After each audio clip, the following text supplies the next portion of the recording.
Olá, eu sou Lívia Leão e esse é o Li no Livro.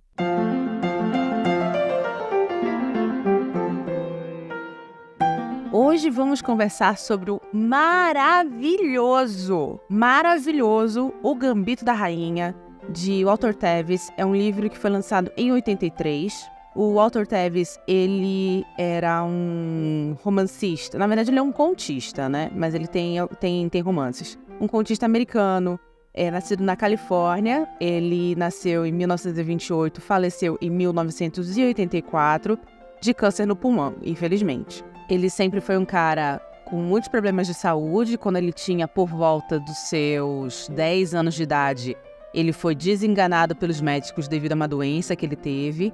E aí os pais dele internaram ele num... tipo um sanatório, assim, um asilo para pessoas doentes. Acho que é sanatório, né?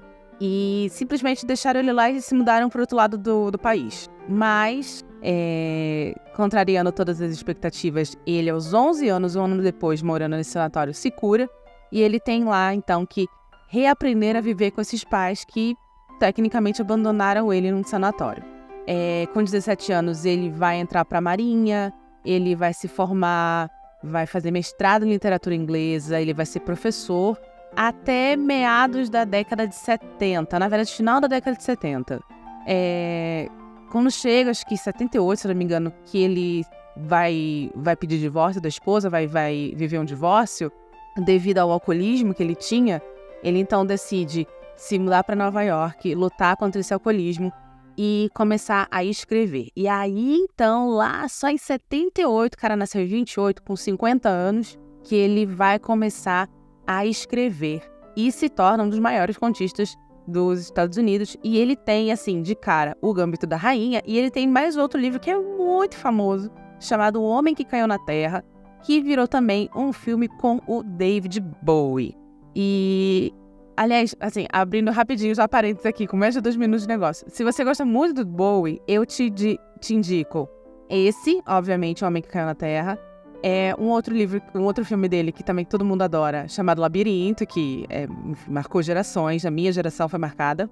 Mas eu também indico muito um outro filme do Bowie, que tem o Bowie, na verdade, chamado Fome de Viver, que ele faz um vampiro com a Catherine Deneuve. Então, assim, se você gosta do Bowie e nunca assistiu nenhum filme com ele, procure esses 3 filmes que você vai curtir.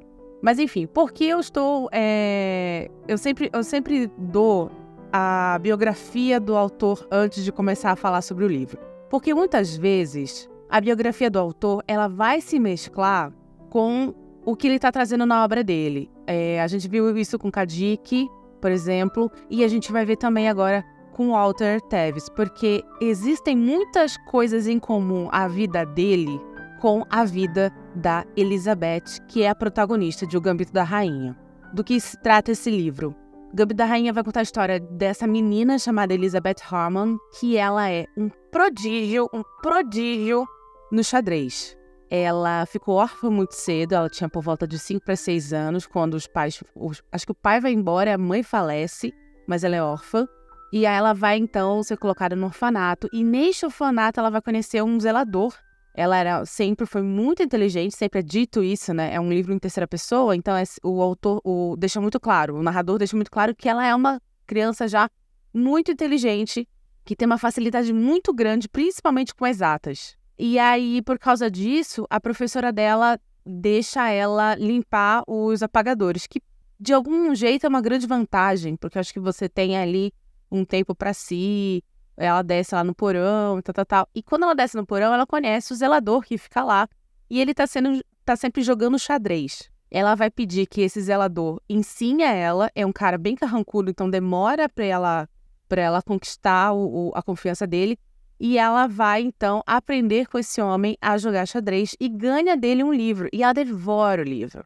E é muito legal essa parte da história. É uma história que é contada dos 5, 6 anos até os 19 anos da Elizabeth, tá? Então, é uma história que particularmente ocorre durante a primeira juventude dela, né? Infância, pré-adolescência e adolescência. Porque essa primeira parte, a gente tem a Elizabeth fazendo uma coisa que ela vai perseguir durante o resto da história, que é a capacidade de visualizar as jogadas do xadrez como algo muito natural. ela fecha os olhos, ela consegue rever e ver e criar as jogadas na cabeça dela, na mente dela. E tanto que tem essa cena super bonita, que ela tá deitada na cama lá do orfanato e ela olha pra cima, ela consegue ver, consegue visualizar na frente dela as jogadas que ela fez com o zelador naquele dia e tal. E reproduzir na cabeça dela as jogadas do livro que ela tá lendo, que ele empresta pra ela e tal. Então é muito bacana isso. A Elizabeth vai ter uma amiga no orfanato, que é a Jolene. A Jolie é uma menina negra, 4 anos mais velha, ou seja, se a Elizabeth tem 6, a Jolene vai ter 10. E ela, inclusive, por ser mais velha, ela tem já um conhecimento sexual que a Elizabeth não tem. E aí existe ali um momento de uma cena de abuso, mesmo que seja de uma criança contra criança, em que a Jolene meio que tenta forçar a Elizabeth a masturbá-la. E força uma masturbação na Elizabeth. Mas isso é muito louco nessa história, porque nenhum personagem, ele é bom ou mal, né? Então a Jolene, embora faça isso em determinado momento, e é uma criança, né? Acho que não tem muito discernimento, a Jolene vai ser, em vários momentos da vida da Elizabeth, um porto seguro e uma conexão com a única coisa familiar que Elizabeth tem, que seria o seu passado no orfanato, mas na forma da Jolene e na forma do zelador. É contado também, nessa primeira parte da história, que naquela época, a gente está falando aqui de, sei lá, 1960, 1970, era permitido dar comprimidos de calmantes para as crianças do orfanato. E eles tomam esses comprimidos 2 vezes no dia. Obviamente que isso vai gerar, em algumas crianças, e a Elizabeth é uma delas, uma dependência química. E é exatamente o que acontece. Ela, na verdade, durante um tempo vai guardar metade desses, já que são dadas 2 vezes no dia, metade desses comprimidos, mas em determinado momento esses comprimidos vão ser suspensos pelo governo norte-americano e ela vai ter que experimentar uma abstinência química aos 8 anos de idade. Até que existe um momento em que ela não aguenta mais, ela consegue quebrar o vidro sei lá, da secretaria onde fica o restante dessas pílulas, e ela tem uma overdose aos 8 anos de idade de barbitúricos, de remédio tranquilizante. Quase morre e tal. E aí é quando é suspenso dela o direito de jogar xadrez. A Elizabeth vai ser, em determinado momento, adotada por um casal, que é uma coisa muito louca, porque ela é adotada, mas o cara meio que não quer adotar, ele só faz... É bem claro, na verdade, que ele só faz isso pra esposa calar a boca, e aí ele não aguenta ter aquela criança ali, que mesmo ela já tendo lá seus 12, 13 anos, ele não aguenta muito, e vai embora, e ela fica, então, apenas com a mãe adotiva. E é aí que a Elizabeth vai voltar, porque ela já saiu do orfanato, vai voltar a jogar xadrez, e vai, então, despertar, vai, então, aparecer, ganhar fama, porque ela é realmente um grande prodígio no xadrez. Esse livro, ele foi uma das melhores experiências de leitura. Na verdade, foi audiobook, né, lá do Audible. Foi uma das melhores experiências de história com que eu tive contato esse ano. Para quem não sabe, se você me segue no Instagram, lá no @LiviaMulder, eu luto Kung Fu. Eu sou uma pessoa naturalmente muito, muito competitiva. E eu confesso que, na verdade, eu tenho um problema de competição direta com homens. Eu joguei Magic the Gathering, que é um jogo de cartas, durante muito tempo. Conheci o André, lá, por sinal, jogando Magic the Gathering. Ele joga até hoje, eu parei. E sempre foi o meu pensamento, quando eu via alguém jogando, algum menino jogando, algum homem jogando, que era: se um homem consegue fazer isso, eu consigo. Eu sei, é um pensamento escroto.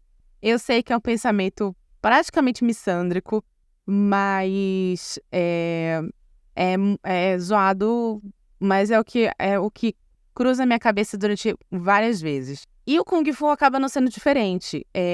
Com, sei lá, tinha aqui 6, 7 meses de Kung Fu, eu resolvi me jogar numa competição, porque eu via os meninos da minha academia jogando, indo competir, e assim, Eles são pessoas maravilhosas, eu adoro os meninos da minha academia e eles são muito, muito bons, muito bons. A minha academia tem 2 campeões brasileiros e um campeão paulista.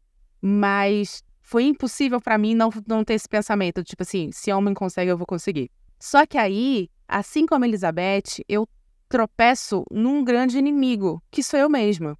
Durante todo o livro a gente vai perceber que a Elizabeth vai ter uma grande admiração e medo ao mesmo tempo dos competidores soviéticos, mas quem realmente é o grande inimigo dela, quem realmente é a pessoa com que ela tem que superar, é ela mesma. Isso não é papo de coaching, isso fica muito claro ao longo do livro. A Elizabeth, desde criança, por ter sido exposta às pílulas lá, ela vai ser uma pessoa com tendências a vício. Ela vai ter que lutar contra o vício químico durante a vida inteira dela. Ela vai ter que lutar contra o alcoolismo, que ela acaba sendo introduzida pela própria mãe adotiva. E ela vai se entregar a isso porque ela não consegue lidar com as próprias inseguranças dela. E assim como Elizabeth, principalmente na época no Kung Fu nem tanto, porque no Kung Fu a gente não luta contra outra pessoa, né? As pessoas, elas sempre pensam que quando eu vou fazer competição de Kung Fu, quando eu vou pra competição, eu vou lutar contra uma pessoa. Gente, não é Bruce Lee, tá? Não é Tigre ou Dragão o negócio. Nós temos uma coreografia de luta, uma coreografia que a gente chama de Taolu, que acho que em japonês a gente chama de Kati, né, no karatê e tal. E a gente tem que apresentar essa coreografia para juízes que vão avaliar ritmo, vão avaliar posicionamento, vão avaliar um monte de coisa.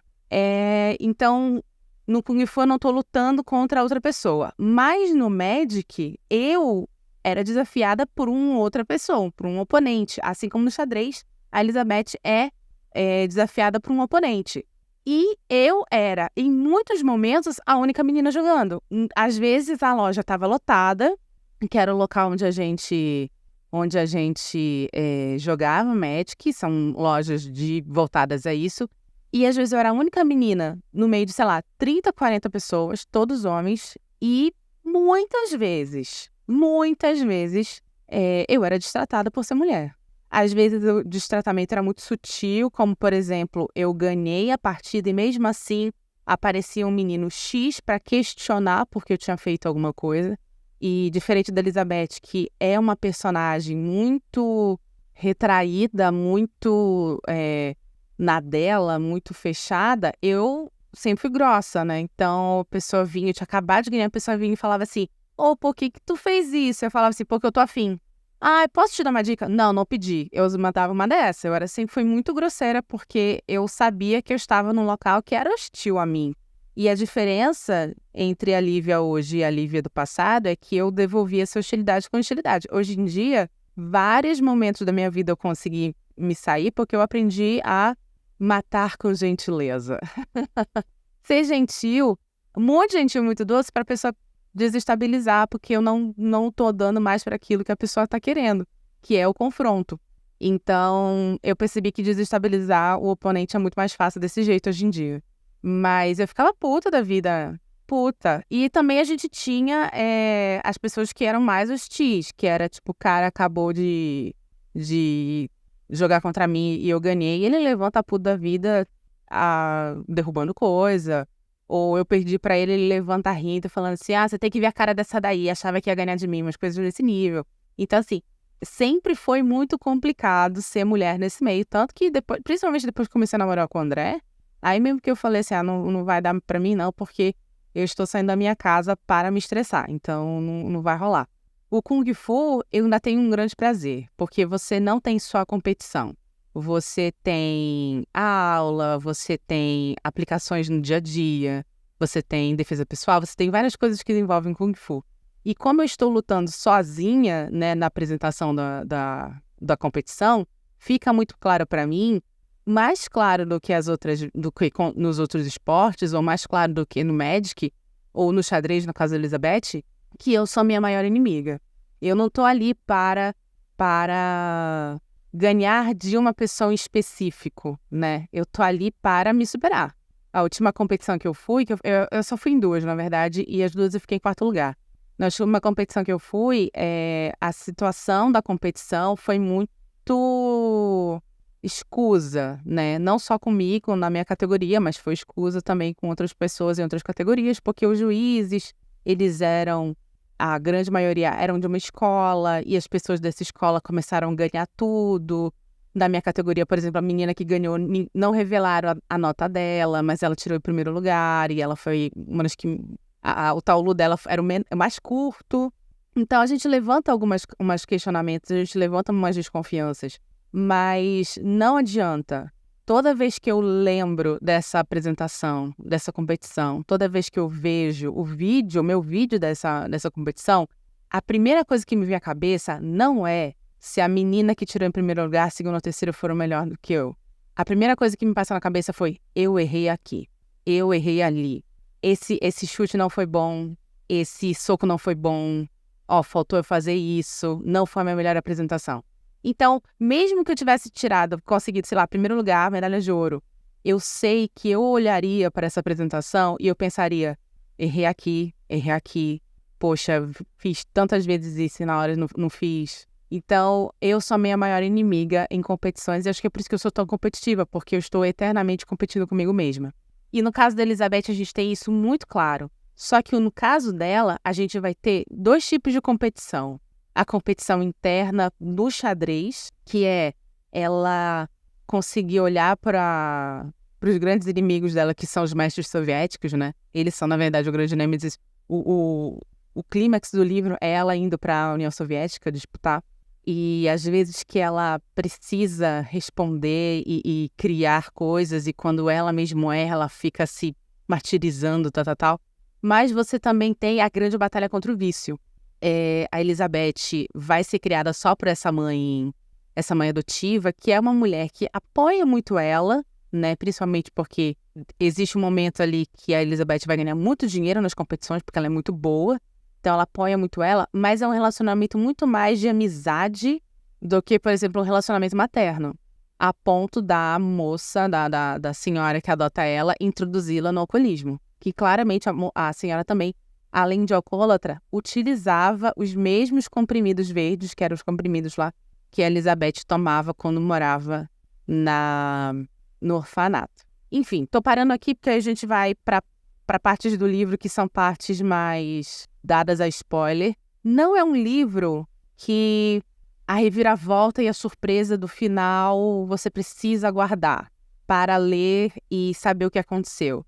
Ele é mais um livro que é a evolução do personagem dela. Ele é mais um livro sobre uma menina muito nova, mas muito prodígio, tendo que superar suas próprias batalhas e seus próprios dramas numa idade muito, muito baixa, muito pequena, e lidando com uma coisa que é um talento, que é um amor, que é uma capacidade absurda, que é o xadrez. Então, não acho que saber o final do livro vai fazer alguma diferença, mas mesmo assim, eu vou deixar para continuar comentando depois do comercial, tá bom?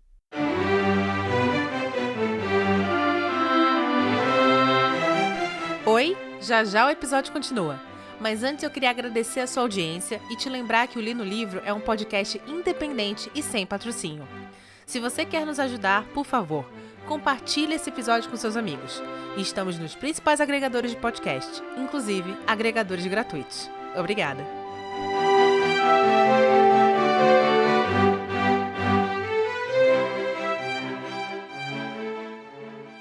Pois muito que bem, Elizabeth vai começar a fazer seu circuito de vitórias incríveis pelos Estados Unidos, ganhando muito dinheiro, assim, muito nova. Ela começa, se não me engano, com 13, que é assim que ela é adotada, e vai até os 16 muito tranquilamente. E é quando as coisas começam a desandar um pouco, porque aí ela começa a bater de frente com competidores que são considerados mestres do xadrez. Inclusive, ela lê livros dessas pessoas, e a grande maioria são, obviamente, homens e são da União Soviética. Então, ela desenvolve naturalmente um medo muito grande quanto a competir com essas pessoas, embora ela tenha também um prazer e fique extremamente instigada a conseguir competir contra eles. E é muito bacana, porque aqui a gente vai ter uma coisa que o Walter Tevis faz como ninguém, que é criar um suspense, que é criar um ritmo de narrativa que te deixa assim na ponta da cadeira a respeito de uma partida de xadrez. É maravilhoso. Eu não sei se vocês jogam xadrez, eu jogo xadrez. Eu jogava xadrez muito mais quando eu era criança. Minha tia me deu um jogo de xadrez maravilhoso de madeira, que, se eu não me engano, lembra um pouco do jogo de xadrez que ela tem, que também é de madeira. E eu lembro que esse que a minha tia me deu era dela, muitos anos atrás. E tinha até... a parte de baixo era de feltro, era lindíssimo. E aí ela também me deu uma folha sulfite. Minha tia era maravilhosa. Uma sulfite onde ela tinha uma letra linda, então eu tenho uma visão muito clara dessa sulfite. Onde ela escreveu com aquela letra linda dela todas as regras do xadrez. Todas as regras do xadrez. Então ela me deu e falou assim, vai e começa a brincar sozinha. Que é assim que você aprende xadrez. Olha isso pra mim. Eu não acho que seja assim que eu aprendo xadrez, mas na época o colégio católico que eu estudava não tinha clube de xadrez. Eu acho que depois eu já estava saindo do colégio, eles montaram um. E aí eu lembro que eu ficava assim, eu sempre fui uma criança sozinha, porque eu fui criada com adulto, né? Nunca fui criada com outras crianças. Acho que é por isso que eu não gosto de criança até hoje. E aí eu jogava sozinha em casa e tal, e ficava testando as coisas que ela me colocava, que ela tinha escrito ali pra eu testar. E aí depois a gente jogava uma ou outra partida. Então era bacana. Ganhava, perdia, nunca fui não era a Elizabeth Hammond, tá? Eu nunca fui muito boa nisso. Mas é um jogo que eu acho muito legal. Prefiro do que damas, por exemplo. Acho que damas é chato pra cacete. Mas xadrez eu acho maravilhoso. E ele tem, o autor, ele tem essa facilidade de criar uma narrativa de embate com um ritmo muito bom. E se você joga xadrez, é fabuloso. Peraí que minha filha acabou de chegar aqui. Voltei, gente. Minha gata estava me chamando. Então, se você joga xadrez, você vai conseguir visualizar as jogadas e vai ficar assim, meu Deus, que da hora, tal. E se você não joga xadrez, mesmo assim, a narrativa dele é tão rica e ele descreve com um ritmo tão bacana que mesmo assim você também vai curtir. E o que eu gosto são as descrições dos pensamentos da Elizabeth, porque, mais uma vez, como eu me identifiquei muito com essa personagem em termos de competição e tal, muitas coisas que ela descrevia, o medo, o tremor, às vezes o nó no estômago, eu sei o que é isso, eu sinto isso também, então eu sabia o que ela estava sentindo, então eu conseguia me identificar mais ainda, e mais uma vez foi aquilo que a gente já falou, se o livro ser bom ou não, vai depender de fatores técnicos. Você gostar do livro é sobre você se identificar com o personagem ou com a situação. E eu me identifiquei muito, muito com tudo que estava sendo escrito ali. Então, era como se eu revivesse situações de competição na minha vida. Gente, eu já competi de muita coisa, já competi de balé. Eu sempre fui muito das competições. Já competi em vôlei, já competi com Magic the Gathering, agora com Kung Fu. Então, eu sempre fui muito da competição. E aqui, essa sensação é eterna, independente daquilo que você está executando. Então, para mim, foi muito louco ver isso em outra pessoa e pensar, no caso, outro personagem, e pensar, meu Deus, eu sei o que é isso, nossa, eu sei, e relembrar situações onde eu senti exatamente aquilo que estava sendo descrito, ou que eu vivi situações onde, ela percebeu que fez um erro e ficou sem entender como ela foi capaz de fazer aquele erro. Eu sei muito bem que é isso também. Então, foi maravilhoso, ouvir esse livro e essas situações específicas foi como, para mim, se eu tivesse encontrado alguém, uma grande amiga, que estava falando assim, então eu sei o que é isso que você sente, porque isso aconteceu comigo, assim, e eu falava, sim, amiga, exatamente, é exatamente isso. Eu me senti compreendida enquanto eu li esse livro. Então, foi maravilhoso. E lembrando, gente, eu não sou nenhum prodígio, e nada, absolutamente nada. Mas a sensação de competição é independente disso.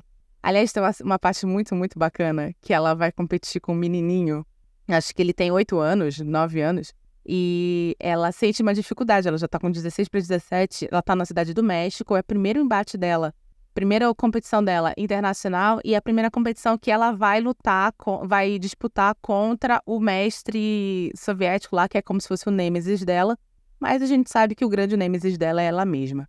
E aí ela vai competir com essa criança e ela pergunta assim, você começou com quantos anos? Aí ele falou assim, eu comecei com 4. Ela começou com 8. Então, ela começa a se comparar e ela tem uma hora que ela fala assim, que ela olha pro menino, ela tá tendo uma dificuldade enorme, enorme em vencê-lo. E ambos são inteligentíssimos. Aí tem uma hora que ela olha pro menino e pensa assim, nossa, como eu detesto essa criança. É muito bom isso.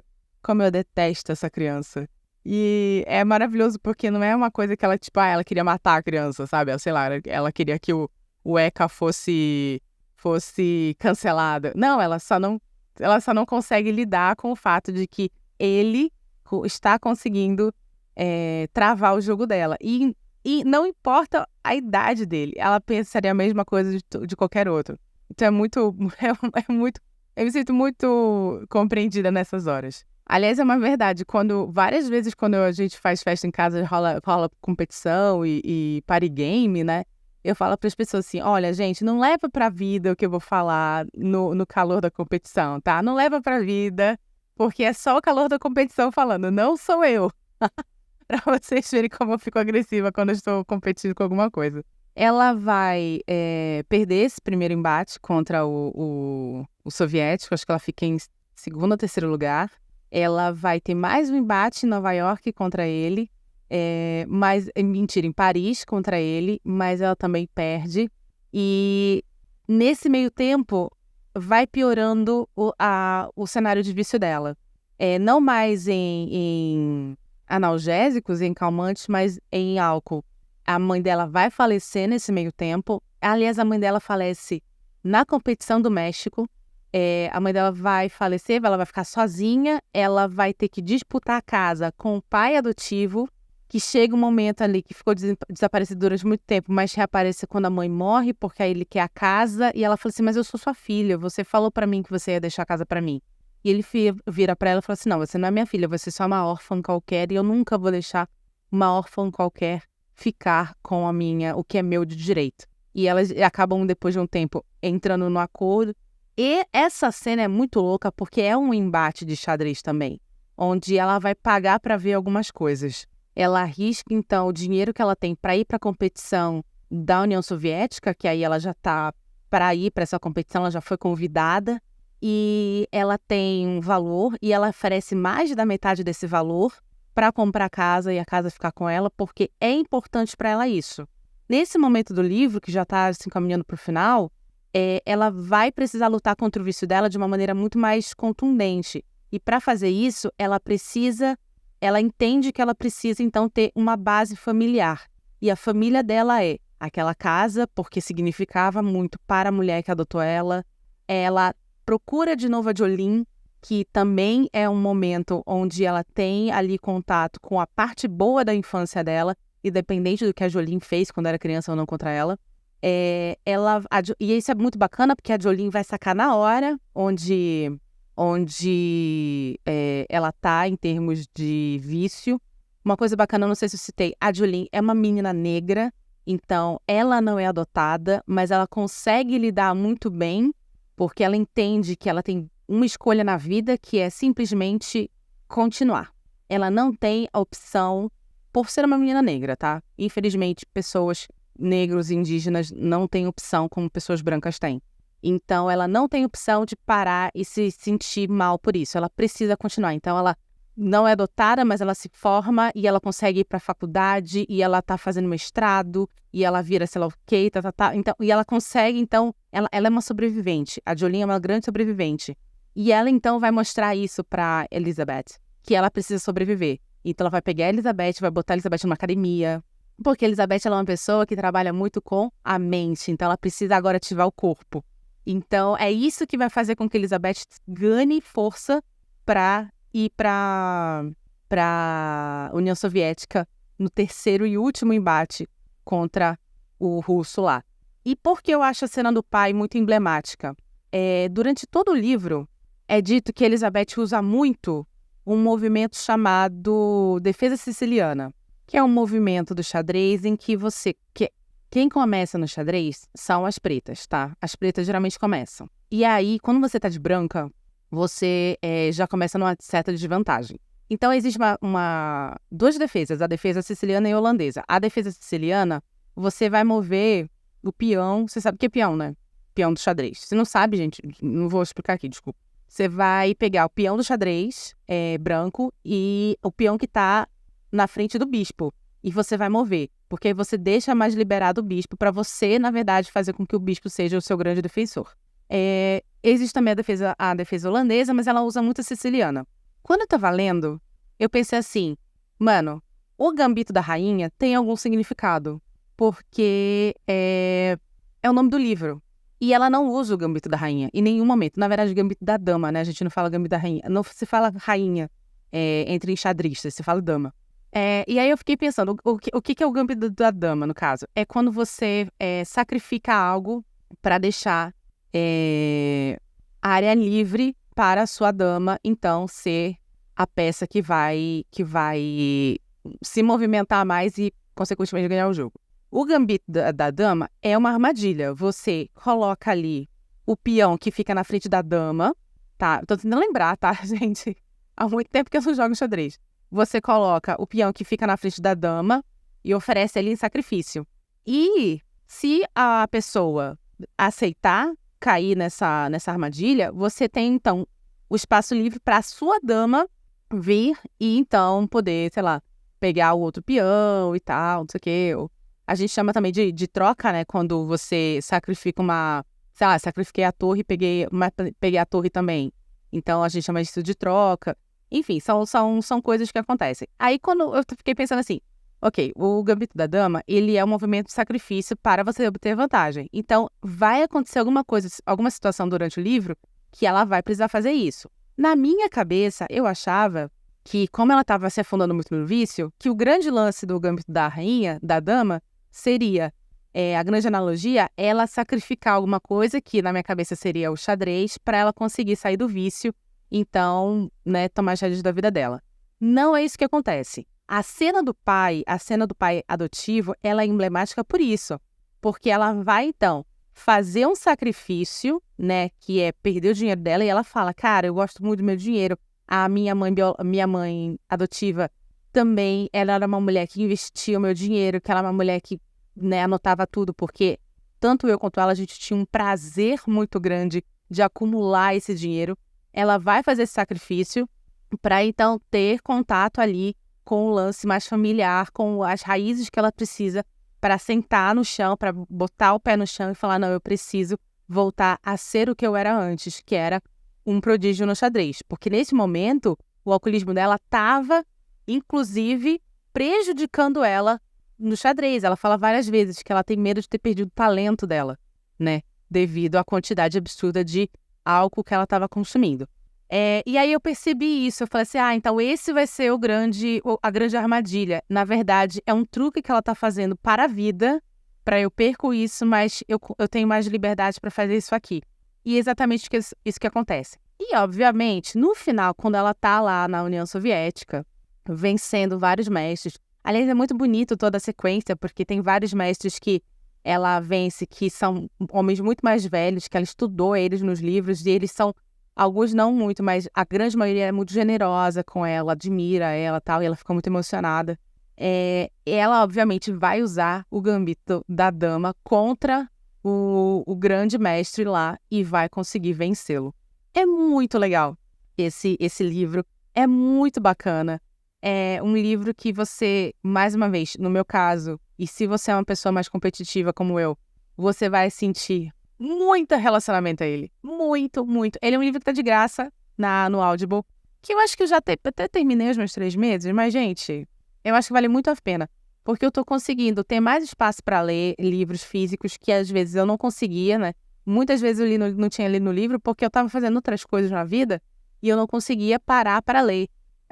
Foi esse o tempo, gente, que eu, graças a Deus, né, na minha opinião, que eu levava 2 horas para ir pro trabalho, 2 horas para voltar, e nessas 2 horas eu ia lendo. Então eu matava, sei lá, um livro de 300 páginas em 2, 3 dias. Hoje em dia eu trabalho de casa, então eu ocupo meu tempo fazendo muito mais coisas de casa, tipo lavo roupa, cuido das crianças, trabalho feito uma condenada.